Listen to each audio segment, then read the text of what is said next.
Hello uglies, welcome back to my channel. My name is Jer and we are talking about Boulet Brothers Dragula season 666 episode 2.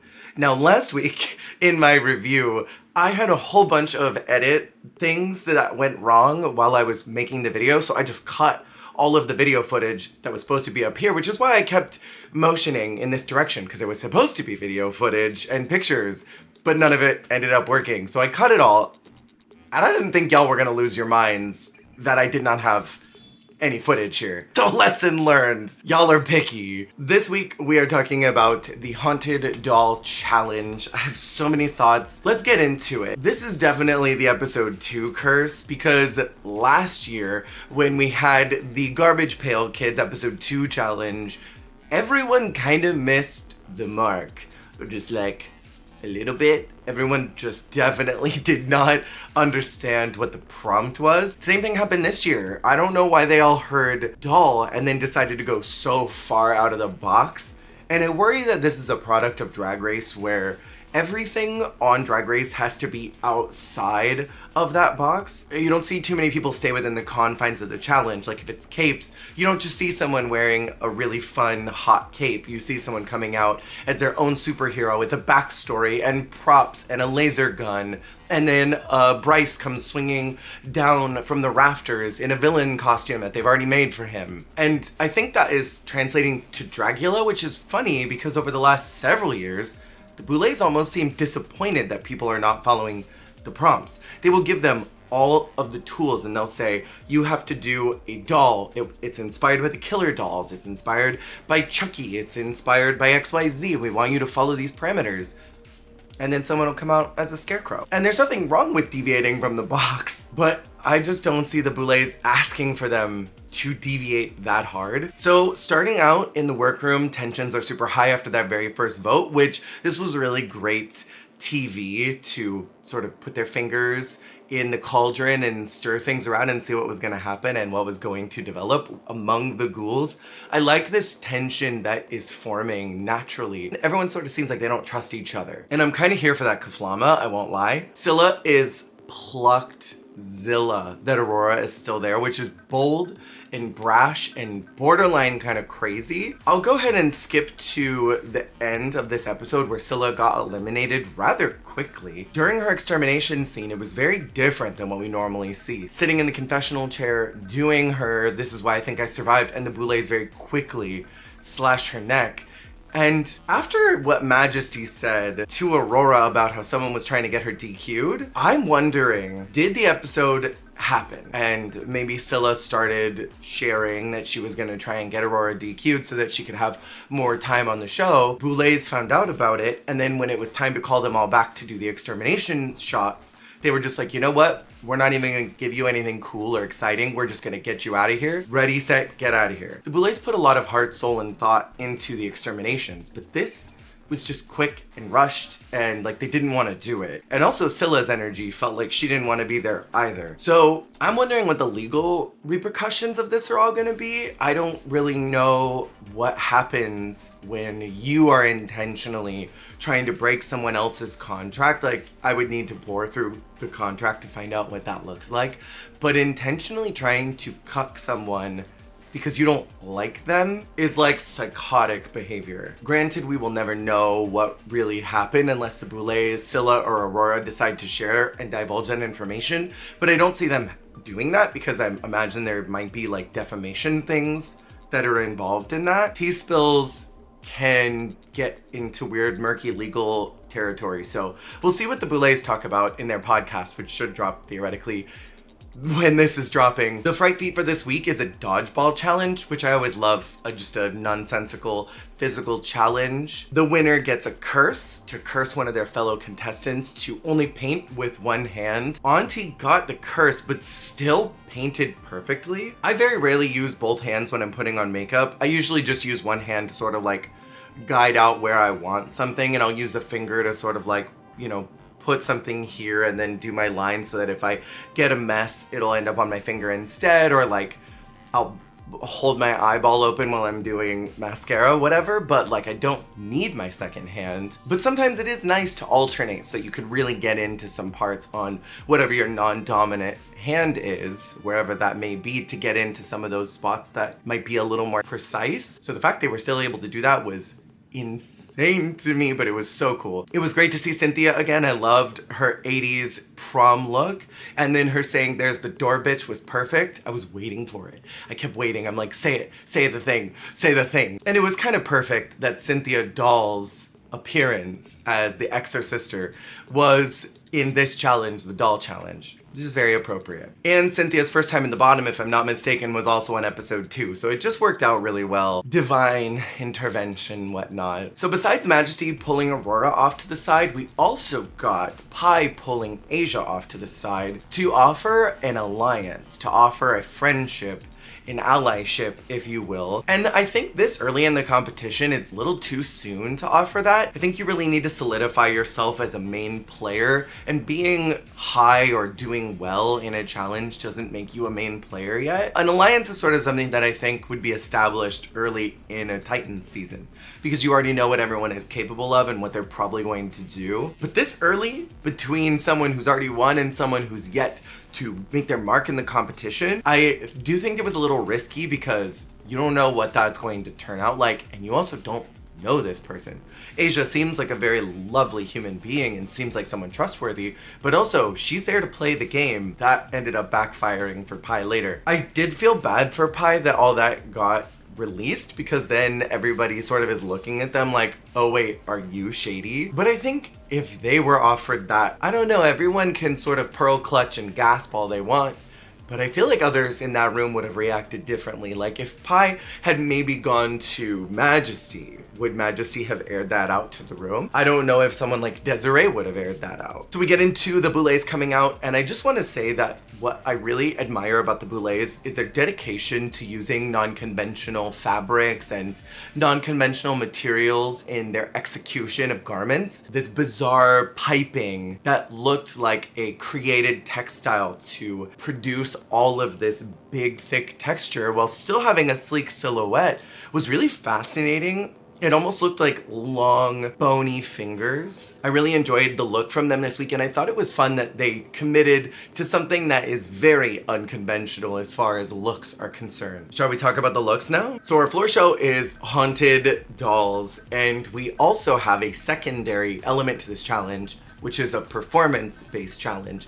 And I love when they make them lip sync. I think it's so fun. It gives us an opportunity to see how they perform in their element. And so then they can have something that they can connect from their floor show performance, and they remember that they are in fact performing live and don't have a moment like last week where Yuri freaked out about their costume not working, and this sets as a nice reminder that, hey, you're live. I will say I was a little bit disappointed with some of the looks. I was hoping that we would have gotten more dolls. I think I mentioned that earlier, but it really was upsetting. I was so excited to see what people were gonna do, especially because this group has some really strong brand identity, and that should be pretty easy to translate into a doll. So Pi is out first, and I really loved setting the tone with this voodoo doll. The big pin prop was really freaking cool. I liked that their face was inside the mouth. That's where the real monster is. They're underneath the facade. The yarn looking hair was a brilliant detail here. I love the construction of this. It looks scary. It looks creepy. It looks like it's going to murder you, but in a slightly out of the box format. It wasn't exactly Chucky with a knife running around ready to kill you. It was an actual doll that's meant to kill you through external magic. So I found that fascinating to me. This was one of those departures from the assignment that actually worked, in my opinion. Then we have Majesty doing a traditional looking doll. It's a little Raggedy Ann to me. I like the way that this outfit has been constructed. I like the larger than life flowers. It looks like when little kids will take real life objects like a flower and put it in their doll's hand and just let them sit there and wilt and die while they walk around playing with them. This read sort of 1800s doll. It read much older, not necessarily a modern one, and I like that. And the way that Majesty moved while coming coming out on stage was giving I have no limbs in my body, almost Gumby-like. And then this doll moving really creepy like one of Sid's toys in Toy Story. I really like the way that Majesty is translating the challenges so far. And then we have Jaharia giving us a promo look 2.0, but mixed with Pyramid Head. I will say the prop was really cool. I think scale-wise, something about it didn't read like a tiny doll picked up a big knife. I think this would have looked cooler if it was maybe like half of scissors. Like if it had had this really iconic scissor shape where it's almost bean-like at the tip, I think it would have translated a little bit better, and you can kind of see that maybe that's what they were going for. I think it would have looked better if it had been this, because then the scale of this wouldn't have looked so Pyramid Head to me. And then the look itself was very, I already owned this. It didn't translate doll to me. Their makeup works for the assignment, but it just didn't translate across the board. And this looked like their promo look. I loved their performance though, I will say. They had one of my favorite performances of the night. If we were to gather the Boulet brother ghouls and make them do a lip sync smackdown, I would love to see Jaharia and Kendra go at it,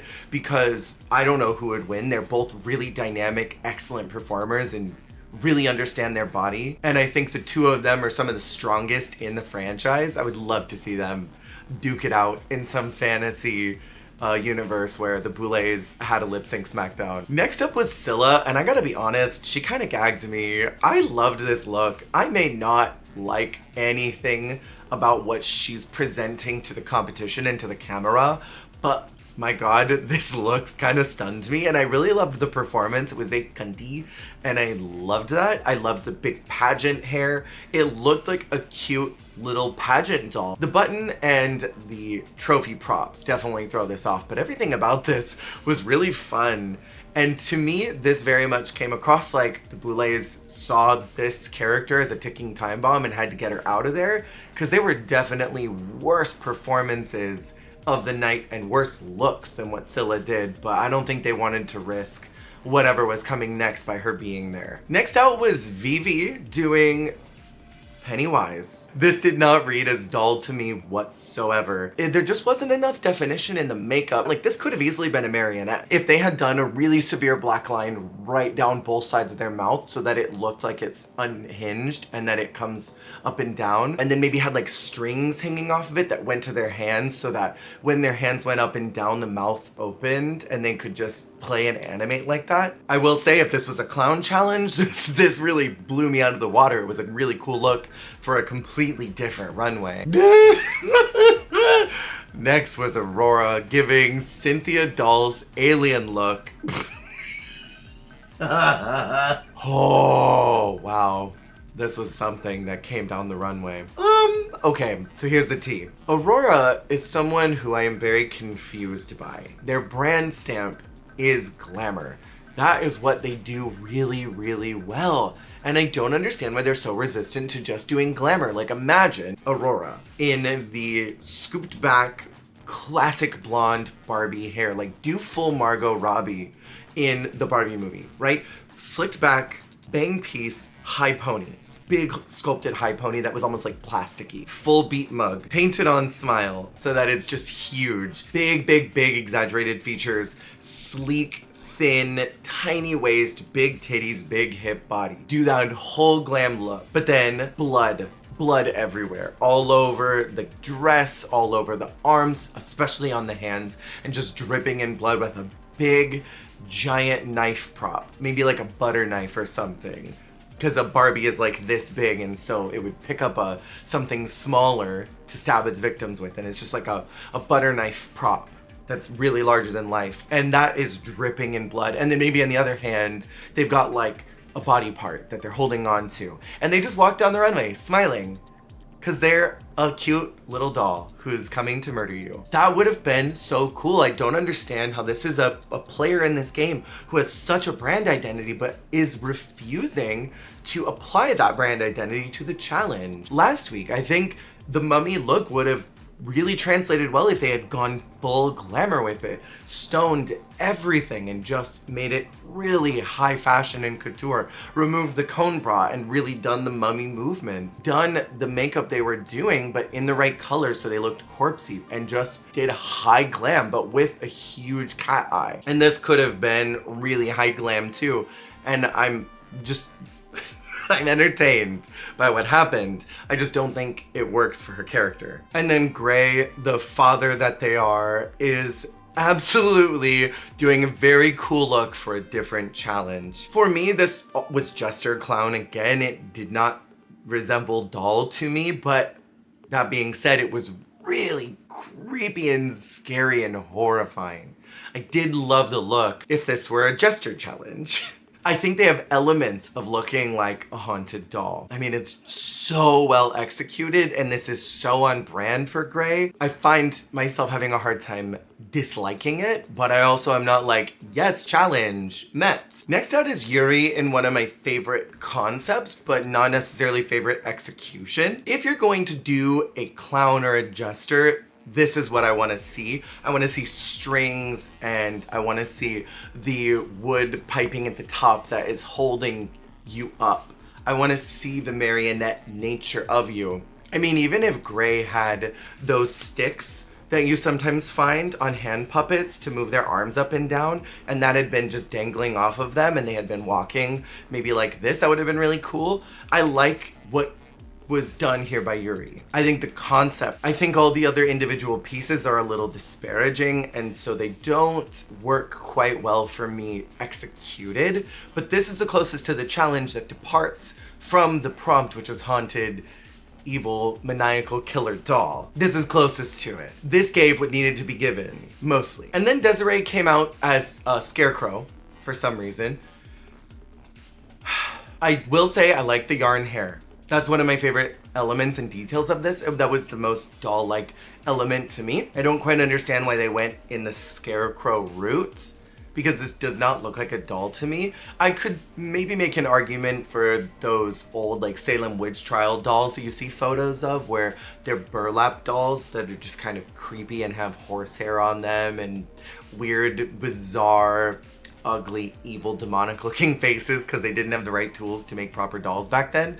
I would have loved this if it had been something that maybe looked like wood and it was supposed to evoke a really old-timey doll. A lot of the elements were just off, and this is another player in the game who I think has a really strong brand identity. They seem to be someone who gravitates towards video games and cosplay, at least from what we've seen so far. I wish that maybe this had just been a play off of Chucky. This easily could have been a Chucky cosplay. Maybe it wouldn't be the most innovative and inventive thing in the world, but it at least would have been more on the mark than this. And then Asia, my queen, giving us like swampy merfolk scarecrow type situation. I am again kind of confused about this look as well. I think Asia's great and I'm really excited to see what they bring through the season, but this look really wasn't it for me. Because of the trident, it does look like it's supposed to be some type of aquatic doll, and I think this is an element of branching a little bit too far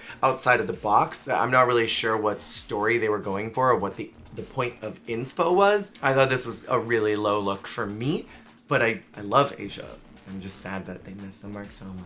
And then of course we have our winner, Auntie Heroine, doing a Jack-in-the-Box, which was probably one of the coolest concepts of the night, which is rightfully why it won the challenge. I'm obsessed with the way that Auntie's mind works, and I loved seeing this Jack-in-the-Box. I like that the parts on the side popped out. I think what would have made it cooler would be if the arms somehow had moved and been mechanical in some way. I don't even know how that would be, how you would even manufacture something like that or how difficult that would be. And it appeared that they had something at the bottom that they could move in. Maybe it was on wheels. So if it was possible that the sides that popped out could maybe go up and down, and then they could slide down the runway and look like one of Sid's toys, that would have been, I think, even more effective.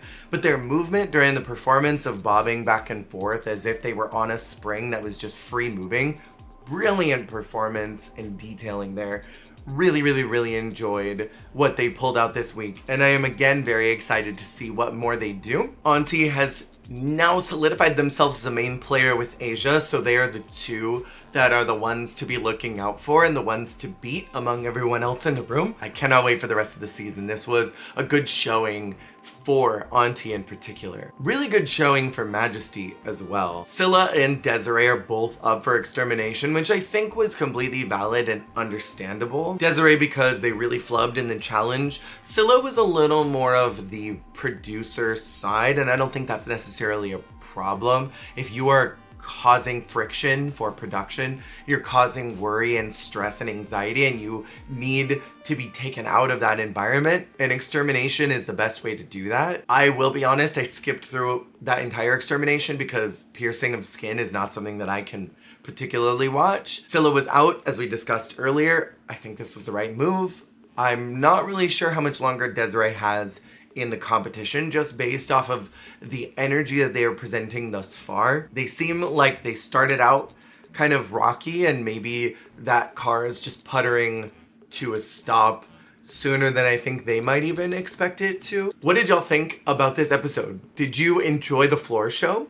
Were you disappointed like I was? Were you disappointed like the Boulets were? I am very excited for the season. I'm loving it so far. I'm really loving this cast, and I hope that they're able to connect those pieces together of who they are as monsters and figure out how to get that to translate to the challenge, because so far some of the looks have been really good, and then some of them have just been so far out of the box that I think the story gets lost. Also, what are you expecting for next week? I think we're due for a filth challenge, and I feel like we'll see that next week. See y'all on the flip for the following episode. Take care of yourselves and enjoy your week. Hey, thank you so much for watching. If you liked the video, make sure to click that like button. And if you want to see more, hit subscribe. Goodbye.